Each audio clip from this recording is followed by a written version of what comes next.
Matt Clark here at the new Matt Clark. How are each and every one of you doing on this amazing Thursday? I'm doing great. My girl's doing great. My family's doing great.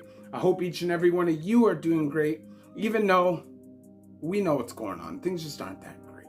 If you could please hit that like button, if you could please hit that subscribe button and that bell notification button to get all my videos when they're new. If you could share with somebody on social media, help spread the message, help spread the word, that would be amazing.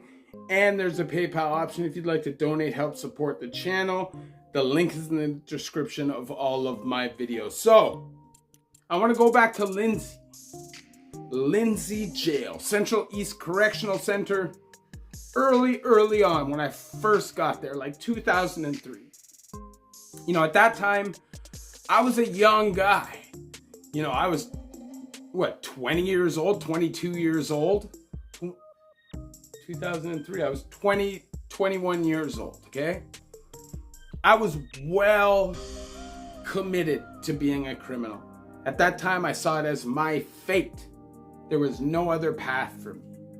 So I was obviously kicking up dust, kicking up trouble, telling off the staff, you know, just causing pure trouble. So I was in and out of seg, in and out of seg, in and out of seg, and I landed on one pod. And I remember getting down on one pod and landing on this range. It was a different range than what I'd been on typically. On this range, it was basically all white dudes. It was calm, it was relaxed, but there's this one dude who just had a bag of dope, right? He had Dilaudids and all this stuff, okay? And anytime you see a guy who's got a big bag of dope like that, there's always going to be a trail of guys following behind, picking up breadcrumbs, doing dirty work, or hoping to just get broke off, right?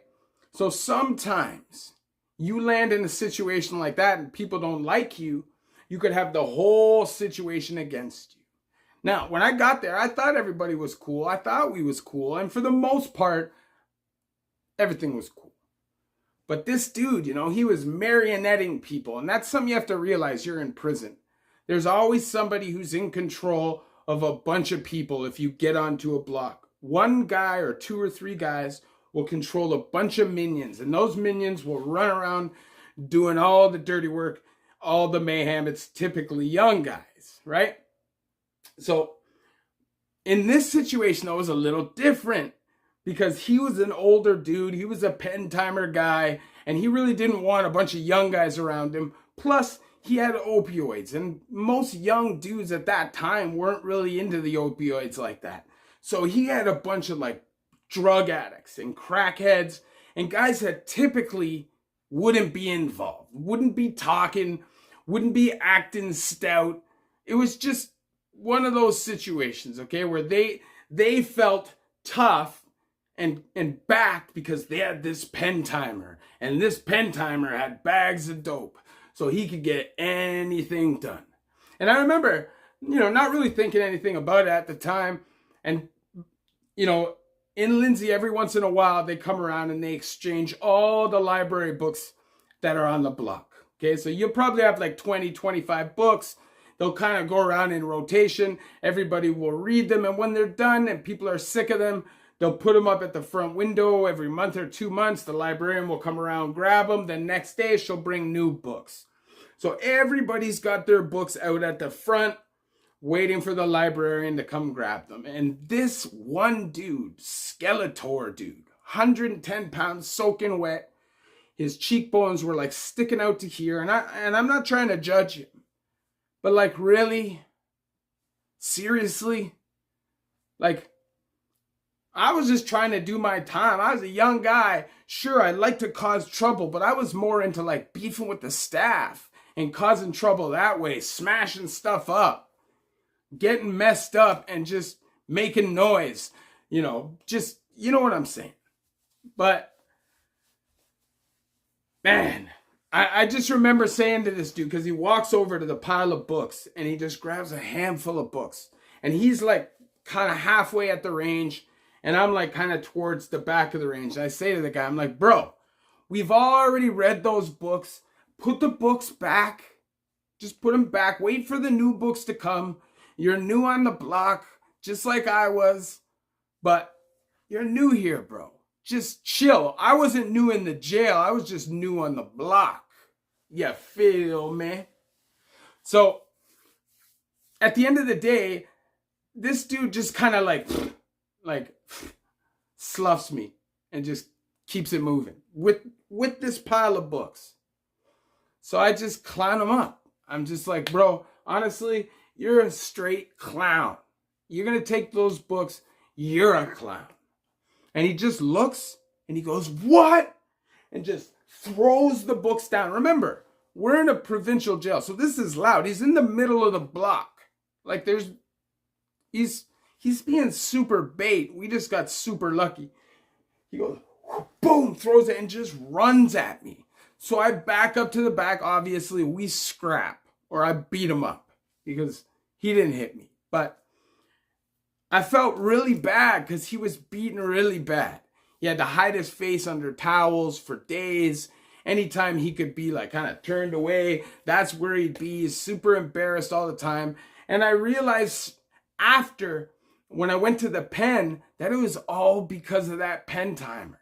He's the one stirring these guys up, putting gas in their backpacks. That's this dude. What had happened was I had got a couple dilaudid off him, okay?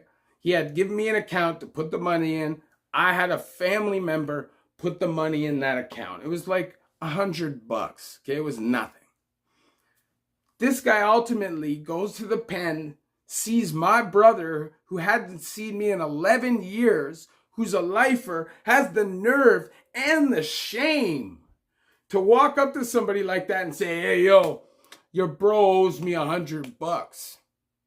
You know, my bro's like, I don't care what my bro owes. You haven't seen my bro in a decade. You think I'm going to pay his debt? Are you crazy? And obviously, he just kept it moving. There was no debt. I had paid the debt. This dude was just a snake. And he was one of those dudes that just liked to cause trouble. Instigator. Pot stirrer.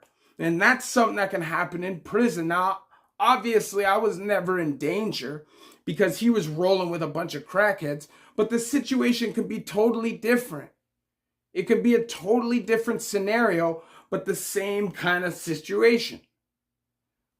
Where one guy is marionetting the whole block, you decide that you're going to stand up for yourself, and all of a sudden you're getting cooked out by 8 guys.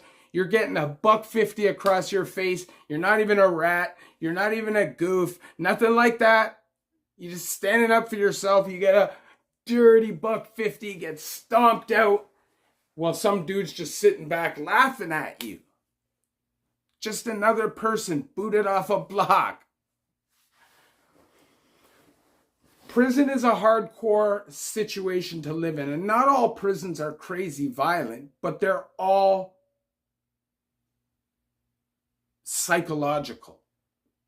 You're always kind of playing this psychological warfare, trying to figure out what this person's thinking, how are they thinking? Is this friendship fake? Is this friendship real? You're constantly thinking about these things because you have to. And that translates to the street. I was hyper vigilant when I first got with my girl. We'd be downtown, I'd be like, just pulling her like, and just never having a good time, just focused on where I'm going. Let's get there.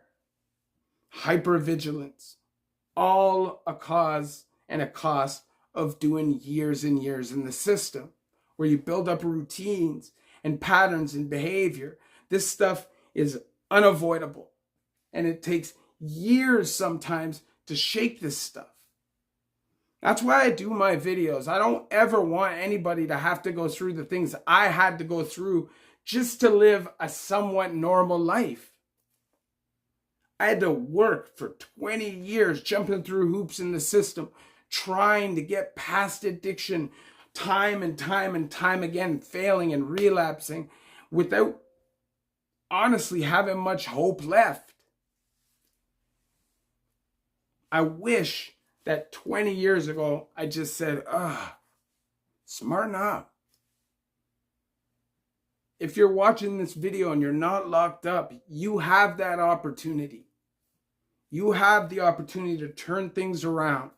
Maybe you're on bail for some crazy stuff and you're eventually going to end up in prison for a long time, but you can still change your attitude, your mentality, and what you plan on doing when you come back. Because if you're out on bail, you're most likely not going to be going for life if you're in Canada anyways. It'd be super duper rare.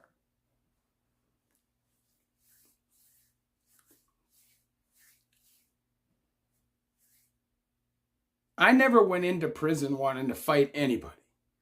I always wanted to just do my time, chill, smoke, and just cause mayhem, like I said.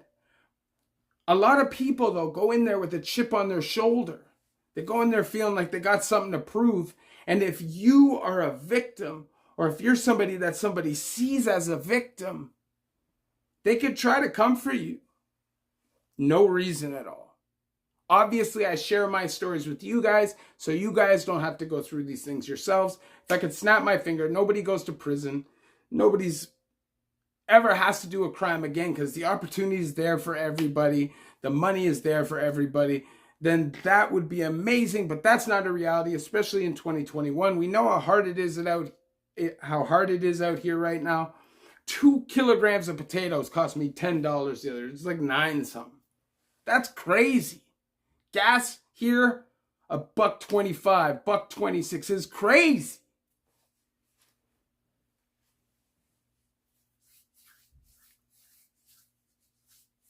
All I'm saying is, think before you act. Think before you act. If I would have just did that a couple times, my life would have been much different. If you could please hit that like button. If you could please hit that subscribe button and that bell notification button so you get all my videos when they're new. If you could share with somebody on social media, help spread the message, help spread the word, that would be amazing. And there's a PayPal option if you'd like to donate, help support the channel. The link is in the description of all of my videos. So, I'm dropping a couple videos today. I hope you guys enjoy these videos. I hope you guys are remaining positive, I hope that in spite of everything that's going on, you're able to keep going and stay focused on your goals. If you got to write them down, write them down. This is when you got to be at your strongest. This is the last time you want to be locked up, caught behind bars, anything like that, because who knows what's coming in the near future. Love each and every one of you. The new Matt Clark.